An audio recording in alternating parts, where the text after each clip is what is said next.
Guys hello guys welcome to my channel Deepa education जे। आज Sunday special में मैं आपको इस हफ्ते के कुछ करंट अफेयर्स के बारे में बताऊंगी। करंट अफेयर्स आपके एग्ज़ाम के पॉइंट ऑफ व्यू से बहुत ही ज़्यादा महत्वपूर्ण होते हैं, इसलिए लेट्स स्टार्ट। भारत की पहली पैरा बैडमिंटन अकादमी कहाँ स्थापित की गई है? तो भारत की पहली पैरा बैडमिंटन अकादमी लखनऊ उत्तर प्रदेश में स्थापित की गई है। अब सबसे पहले हम जान जाते हैं कि लखनऊ गोमती नदी के किनारे अवस्थित है। अब हम देखते हैं कि यूपी में, उत्तर प्रदेश में जितने भी ज़िले हैं, उन ज़िले में जो भी ज़िले महत्वपूर्ण हैं किसी न किसी रूप में, उन ज़िलों का और वो किस नदी के किनारे स्थित हैं, ये भी बहुत ही ज़्यादा आवश्यक हो जाता है। तो दूसरा पॉइंट है कि 2022 में कितने लोगों को पद्म पुरस्कार से सम्मानित किया गया? तो 128 लोगों को पद्म पुरस्कार से सम्मानित किया गया। अब इसका डिटेल बताने से पहले मैं आपको ये बताती हूँ कि ये पद्म पुरस्कार जो होते हैं ये राष्ट्रपति द्वारा 26 जनवरी के दिन वितरित किए जाते हैं। इस बार पद्म विभूषण 4 लोगों को, पद्म भूषण 17 लोगों को और पद्म श्री 107 लोगों को मिला है। तो इस प्रकार 128 लोगों को टोटल पद्म पुरस्कार से सम्मानित किया गया है। अब आगे देखते हैं। भ्रष्टाचार धारणा सूचकांक 2021 में प्रथम स्थान पर है। तो भ्रष्टाचार धारणा सूचकांक 2021 में प्रथम स्थान पर है डेनमार्क देश।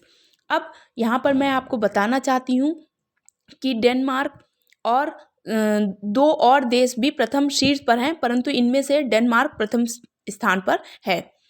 आगे देखते हैं। केंद्र सरकार ने कहाँ प्लास्टिक पार्क बनाने को मंजूरी दी है? तो ये बहुत ही ज़्यादा महत्वपूर्ण है क्योंकि केंद्र सरकार द्वारा यहाँ पर पहला प्लास्टिक पार्क बनाने को मंजूरी दी है। तो मंगलुरु जो है कर्नाटक में है और कर्नाटक में ये मंगलुरु स्थान जो है ये प्लास्टिक पार्क बनाने के लिए केंद्र सरकार ने यहाँ पर इसको मंजूरी दी है।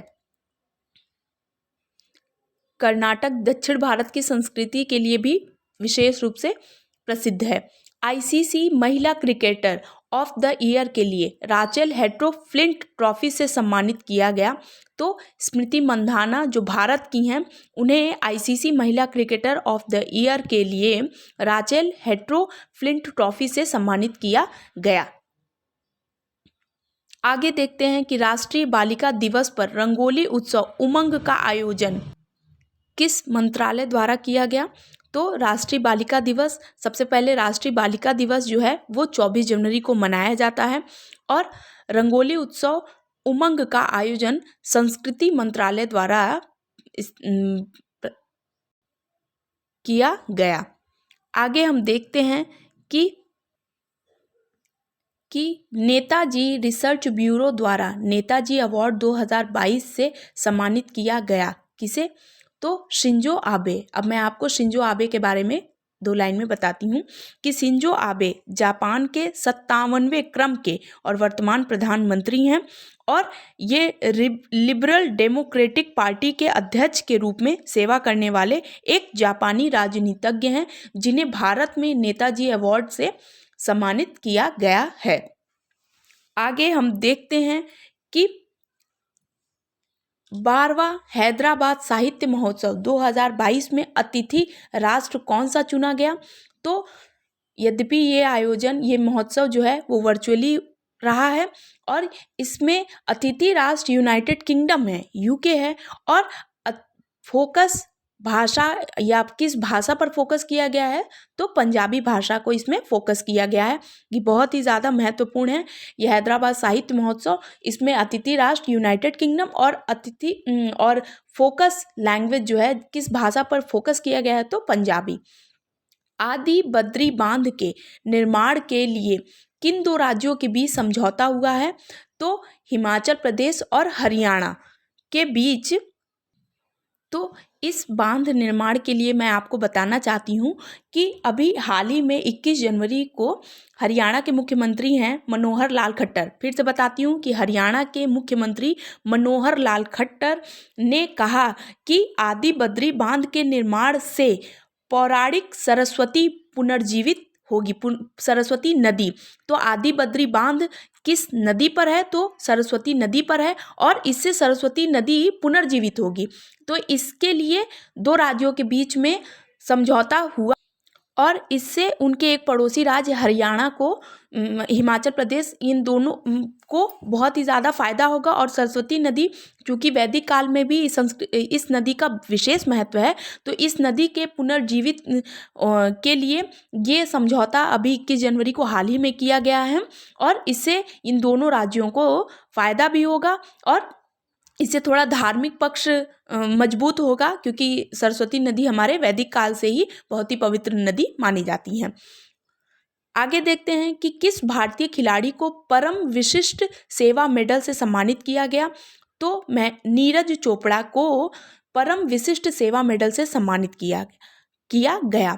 नीरज चोपड़ा के बारे में बता दूं कि 7 अगस्त 2021 को नीरज चोपड़ा ने भाला फेंक में, टोक्यो ओलंपिक में भाला फेंक में भारत को स्वर्ण पदक दिलाया, और ये टोक्यो ओलंपिक में भारत का पहला स्वर्ण पदक था। और इसके बाद केंद्र सरकार ने नीरज चोपड़ा के भाला फेंक 7 अगस्त को था, तो केंद्र सरकार द्वारा 7 अगस्त को भाला फेंक दिवस मनाए जाने की घोषणा भी की गई। इसके साथ ही साथ नीरज चोपड़ा 2022 में पद्म श्री से सम्मानित भी किए गए। तो ये नीरज चोपड़ा से संबंधित कुछ जानकारियां थी जो महत्वपूर्ण है। टाटा स्काई का नया नाम हो गया है। तो टाटा स्काई का नया नाम टाटा प्ले हो गया है। लाला लाजपत राय की 157वीं जयंती 2022 में मनाई गई कब? तो 28 जनवरी को लाला लाजपत राय की 157वीं जयंती मनाई गई। लाला लाजपत राय जो हैं, हमारे लाल बाल पाल में लाला लाजपत राय का नाम है, और ये इनकी मृत्यु जो है वो लाहौर में प्रदर्शन करते हुए इनकी मृत्यु हो गई थी। और इनको, ये भारत के बहुत ही विशिष्ट स्वतंत्रता सेनानी थे। और सबसे महत्वपूर्ण बात कि इनको पंजाब केसरी के नाम से जाना जाता है, और लाल बाल पाल में से ये लाल यानी लाला लाजपत राय का नाम विशिष्ट है। ये कांग्रेस के गरम दल के नेता थे, और इन्होंने भारत की स्वतंत्रता में अपनी जान भी दे दी, क्योंकि ये अधिवेशन में हो रही लाठीचार्ज में घायल हुए, और बाद में इनकी मृत्यु हो गई।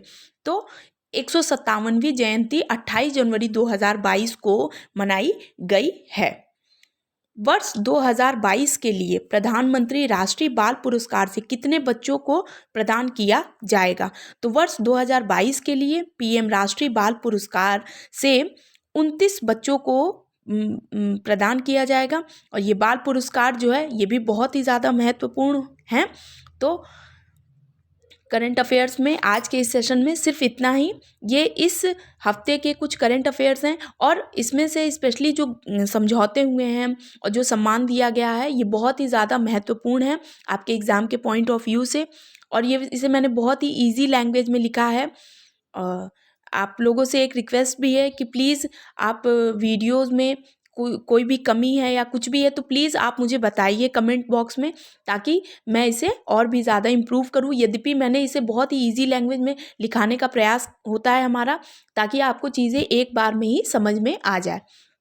तो आई होप आपको ये वीडियो पसंद आए। अगर मेरा ये चैनल आपको पसंद आए तो प्लीज़ मेरे चैनल को लाइक कीजिए, सब्सक्राइब कीजिए, कमेंट कीजिए, शेयर कीजिए। Thank you.